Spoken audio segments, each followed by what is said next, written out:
राधे राधे जी। अधिक मास 2026 में कौन सा हम सरल तरीके से मंत्र का जाप करें जिससे कि गृहस्थ जीवन का भी निर्वाह हो और आध्यात्मिक मार्ग भी प्रशस्त हो, आइए इस वीडियो में जानते हैं। इन मंत्रों के जप से आध्यात्मिक मार्ग तो प्रशस्त होता ही है, साथ ही नवग्रहों की दशा सुधरती है, पुत्र विवाह और नौकरी ट्रांसफर और कोई भी आपकी इच्छा है तो प्रभु जी की कृपा से वह पूर्ण हो जाती है। जैसा कि वेद शास्त्रों में यह समय अर्थात पुरुषोत्तम मास मंत्र जाप के हिसाब से, प्रभु जी की पूजा, कोई पाठ इत्यादि के हिसाब से बहुत ही शुभ और सरल माना जाता है और श्रेष्ठता की अनुभूति करने वाला कहा जाता है। देखिए, सामान्य रूप से देखा जाए तो माघ और कार्तिक के महीने में प्रभु की पूजा विशेष कही गई है, परंतु वह समय हमारे गृहस्थ जीवन में कहीं ना कहीं बहुत सारी जिम्मेदारियों से भी भरा होता है, त्योहार भी बहुत सारे होते हैं। ऐसी स्थिति में अभी जो समय है ना, एक तो गर्मियों का समय है, दिन भी बड़े हैं, बड़ी आसानी से स्नान, ध्यान, जप, तप और सारे कार्य बड़ी आसानी से हम सभी कर सकते हैं। परंतु मासिक धर्म हो जाए, कहीं जाना पड़े, तो हम सभी कैसे इन संपूर्ण नियमों का पालन करें, आइए इस वीडियो में जानते हैं। जैसा कि अधिक मास इस बार 2026 में 17 मई सोमवार से है और यह 15 जून 2026 जो है समापन की ओर होगा। 17 मई से 15 जून तक रहेगा। इस बार जो जेठ का महीना है वह पूरा 2 महीने का रहने वाला है और यह अपने आप में बहुत ही अच्छा समय है। हालांकि कोई नए शुभ काम नहीं किए जाते हैं, कोई भी शुभ काम इस समय करना ठीक नहीं है। मात्र 1 महीने का समय सिर्फ और सिर्फ शास्त्रों में लिखा गया है, जो यह 3 साल बाद आने वाला है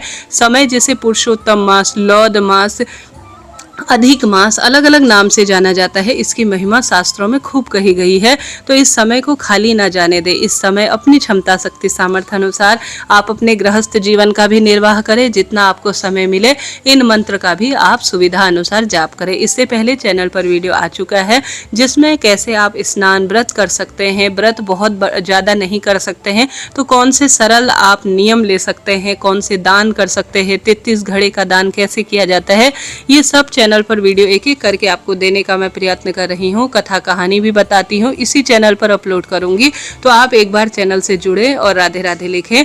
और आप सभी जानते होंगे यह समय पंच देवी देवताओं की पूजा, खासतौर पर श्री नारायण की भक्ति के लिए जाना जाता है। ऐसे में आप सभी सरल तरीके से, मन में जैसा आप सोचेंगे वैसा होगा, अपने आप को कष्ट देकर और अपने परिवार से अलग होकर, कष्ट अपने परिवार को देकर, कोई भी शास्त्र विधान ऐसा नहीं कहता है कि आप कोई मंत्र जाप करे या कोई नियम ले या कोई बहुत बड़े धार्मिक निवृत्ति करे। आप पहले परिवार को साथ लेकर चले, अपना स्वास्थ्य देखें, उसके साथ साथ भक्ति के मार्ग को प्रशस्त करें। यथाशक्ति तथा भक्ति हमारे शास्त्रों में कही गई है, तो उसी अनुसार एक स्थान पर सबसे पहले तो कुछ मंत्र ऐसे होते हैं जिन्हें निश्चित समय, निश्चित स्थान पर जाप किया जाए तो वह बहुत अधिक फल देते हैं। परंतु कुछ मंत्र ऐसे होते हैं जिन्हें साधारण सरल तरीके से हर स्वरूप में जप करना ठीक रहता है। सबसे पहले सरल तरीके से आप जब स्नान करेंगे ना, जल्दी ब्रह्म मुहूर्त में उठकर, तो आप सभी हर हर गंगे नमामि गंगे कहते हुए आप स्नान करें और साथ के साथ नहाने के पानी में गंगाजल और तुलसी की लकड़ी को जरूर घुमाएं, क्योंकि श्री नारायण को तुलसी की लकड़ी बहुत प्रिय है। इसको अपने नहाने के पानी में घुमाकर आप स्नान करते हैं, गंगाजल डालते हैं, तो घर बैठे ही पवित्र नदियों में, त्रिवेणी में स्नान का आपको फल मिल जाता है। तो हर हर गंगे नमामि गंगे नहाते हुए आप स्मरण जरूर करें। दूसरा सबसे सरल मंत्र, हालांकि मंत्र तो इतने सारे हैं जिन्हें आप जाप कर सकते हैं। आप जब तुलसी पूजा करें तब आप सरल तरीके से महाप्रसाद जननी सर्व सौभाग्य वर्धिनी आदि व्याधि हरा नित्यम तुलसी त्वम नमोस्तुते, यह तुलसी माता का महामंत्र है, जिसे चलते फिरते तुलसी पूजन में बहुत सुंदर परिणाम देने वाला होता है। या आप तुलसी पूजन करेंगे तो आप जो है जय माँ तुलसी कहते हुए या तुलसी देव्यै नमो नमः कहते हुए सरल तरीके से तुलसी का पूजन करें।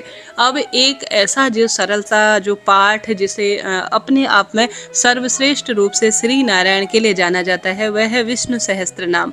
इसकी सरल विधि होती है, जैसे आप स्नान इत्यादि से निवृत्त, परंतु ऐसा कोशिश करें कि आप प्रतिदिन एक पाठ विष्णु सहस्त्र नाम का करें। परंतु एक पाठ से ज़्यादा भी आपकी क्षमता शक्ति है तो आप निश्चित रूप से कर सकते हैं।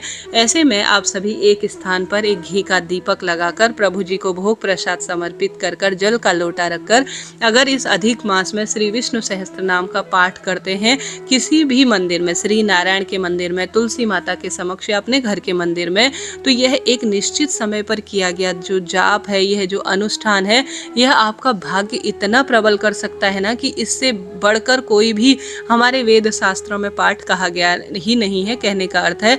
तो विष्णु सहस्त्र नाम आप मोबाइल में सुन सकते हैं, कोशिश करूंगी कि मैं आपको सुना पाऊँ, और आप अपने घर पर भी करते हैं एक फिक्स टाइम पर, तो बहुत ही अच्छा समय, बहुत ही अच्छा इसका परिणाम कहा गया है और यह श्रेष्ठ काल कहा गया है। चाहे तो आप 11 पाठ कर सकते हैं, 5 पाठ कर सकते हैं, 21 पाठ कर सकते हैं, ये आपकी क्षमता शक्ति सामर्थ्य अनुसार है। इसके साथ साथ श्री नारायण के और भी बहुत सारे मंत्र हैं जिन्हें आप ज़्यादा नहीं कर सकते हैं, क्षमता 1 माला भी कर लेते हैं तो बहुत ही इसका अच्छा परिणाम मिलता है।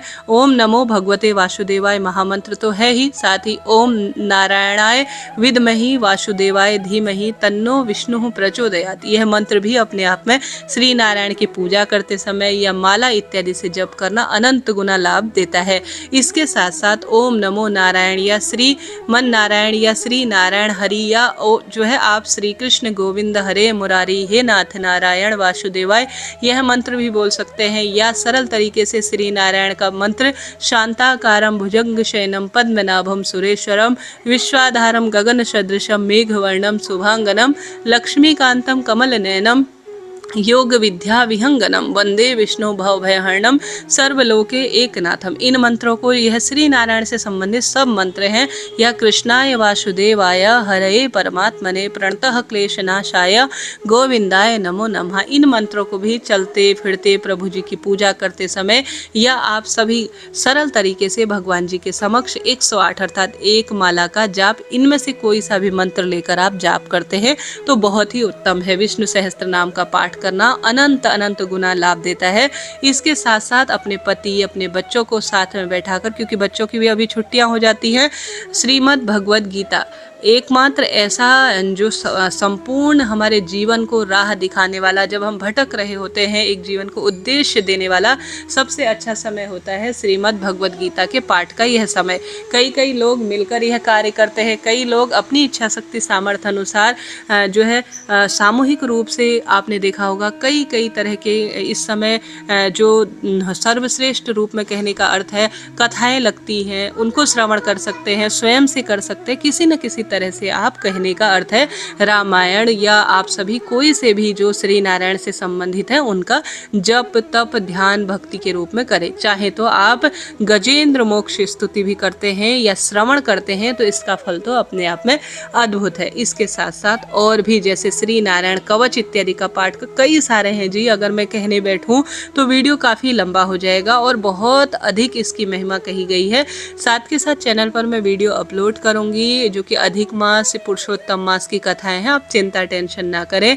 श्रीमद् भगवद गीता बहुत विस्तृत रूप से नहीं कर सकते तो संक्षिप्त भी इसका गुटका आता है, उसे भी आप पढ़ सकते हैं। रामायण इत्यादि ये सबसे सुंदर सरल और गृहस्थ जीवन अपनी इच्छा शक्ति सामर्थ्य अनुसार मेरे जीवन मेरे हर महीने का नियम है किसी न किसी स्वरूप में ज्ञान शक्ति अर्जित करने या कुछ भी आप कह लीजिए अपने ज्ञान में वृद्धि, खाली समय का सदुपयोग करने के लिए अपनी इच्छा शक्ति सामर्थ्य अनुसार कोई ना कोई हर महीने पाठ करती हूँ।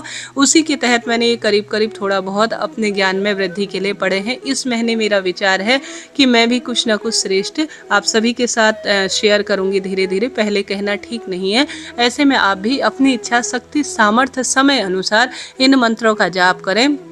परंतु ओम नमो भगवते वासुदेवाय जो कि द्वादश अक्षर मंत्र है, 12 अक्षर वाला, यह भगवान विष्णु का श्रीहरि विष्णु का सबसे मूल मंत्र है जिसे आप पूजा में चलते फिरते फूल तोड़ते समय जल चढ़ाते हुए कहने का अर्थ है। ये जो द्वादक्षर मंत्र है ना, ये सबसे अच्छा है जिसे हर स्वरूप में आप जाप कर सकते हैं। ये श्रीहरि विष्णु का मूल मंत्र कहा गया है तो इससे सब कामना सिद्ध हो जाती है। या आप सरल तरीके से ओम नमो नारायणाय यह भी बोल सकते हैं। तो ये सब आपकी इच्छा है, आप किस स्वरूप में करना चाहते हैं।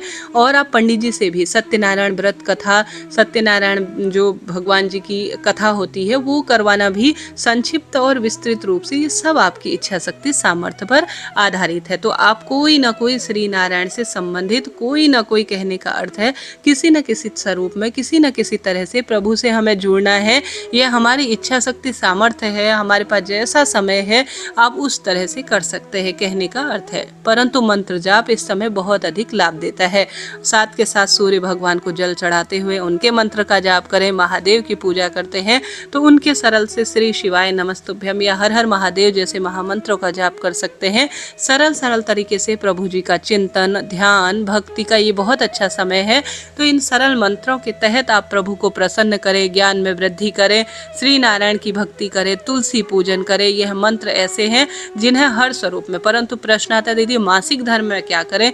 देखिए, आप जो माला से जाप करते हैं उसे स्पर्श ना करते हुए, भगवान की दिव्य पुस्तक को स्पर्श ना करते हुए मानसिक आप पूजन करें, मानसिक ऑनलाइन श्रवण कर सकते हैं, मानसिक ध्यान कर सकते हैं। जब आप फ्री हो जाए मासिक धर्म के 6 दिन बाद, तो आप 7वें दिन से बाल धोकर निश्चित रूप से पुस्तक और प्रभु जी को 2 बार बाल धोकर, पहले आप 3रे दिन बाल धोएं, फिर एक 5वें दिन बाल धोएं, फिर 6ठे दिन से रक्तस्राव पूर्ण हो जाने के बाद प्रभु जी को आप स्पर्श करें। निश्चित रूप से दिव्य रामायण, विष्णु सहस्त्र नाम और जो मंत्र इत्यादि है प्रभु जी से जुड़े हुए, आप सीधे भगवान जी के समक्ष उनको जाप इत्यादि के नियम से कर सकते हैं। ये सब आपकी इच्छा शक्ति सामर्थ्य है। आप एक माला, एक से अधिक माला पंडित जी को घर पर बुलाकर सामूहिक कथा कराकर किसी न किसी स्वरूप में प्रभु जी से संबंधित कोई भी किसी भी तरह से किसी भी स्वरूप में, परंतु इस महीने श्री नारायण की कथा, प्रभु जी की भक्ति, ये अनंत गुना लाभ देने वाले कार्यों के रूप में कही गई है। मेरी कोशिश रहेगी कि इस महीने में आप सभी को सर्वश्रेष्ठ कथाएं सुना सकूं। सुबह सुबह रोज अपलोड भी करती हूं, आप सुनते भी हैं। आपका आभार और धन्यवाद। तो आप चैनल से जुड़ें, सब्सक्राइब करें। कोई प्रश्न हो तो आप पूछ सकते हैं, बिल्कुल आपको सभी प्रश्नों का उत्तर मिलेगा। तो इसी तरह से यह जानकारी थी जी। मैंने अपनी कोशिश की कि सरल तरीके से जो मैं बोलचाल की भाषा में आपको बता सकूं, जो मंत्र हमने जाप करे हैं, सुने हैं, समझे हैं, हमारे गुरुजन जो है उन्होंने सिखाए हैं, समझाए हैं, उन्हें आपको सरल तरीके से बता सकूं, उचित उपयोगी रहे हैं। तो राधे राधे लिखे। कोई प्रश्न हो तो भी पूछ सकते हैं। जय श्री कृष्णा जी। हर हर महादेव। जय श्री राधे।